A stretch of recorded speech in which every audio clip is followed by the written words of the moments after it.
Porquerolles, une île paradisiaque en Méditerranée, est désormais un laboratoire du développement durable à petite échelle.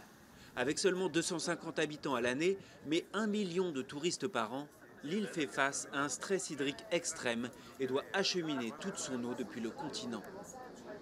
Les agriculteurs locaux doivent donc faire preuve d'ingéniosité, notamment avec cette technique dite du paillage plastique.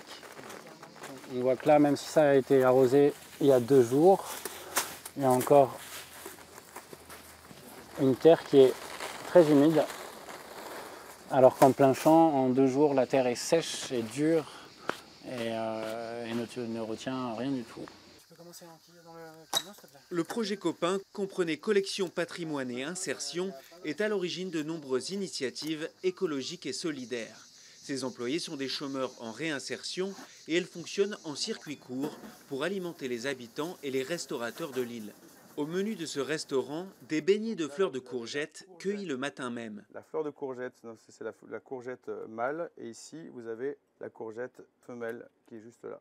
En habitant sur une île comme ça, on fait attention à l'eau, on fait attention à l'énergie, à tout, quoi. Je veux dire, c'est vraiment un engagement qu'on prend avec la nature. En fait, on ne sait pas, c'est envers soi-même, c'est rendre à Porquerolles ce que Porquerolles nous a donné, quoi. L'île abrite aussi une collection de plus de 100 variétés d'oliviers.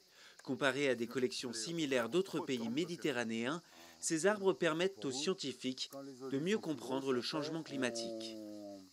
On fait des relevés chacun de notre côté sur les différentes collections et on compare un petit peu la réaction des arbres au changement climatique par rapport à la date de floraison, de début de floraison, de pleine floraison et après de production.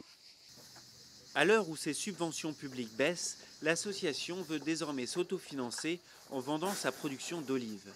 Pourtant, les enseignements qu'elle tire en matière d'écologie peuvent être cruciaux. D'ici quelques années, le continent risque d'être confronté aux mêmes contraintes climatiques que l'île de Porquerolles.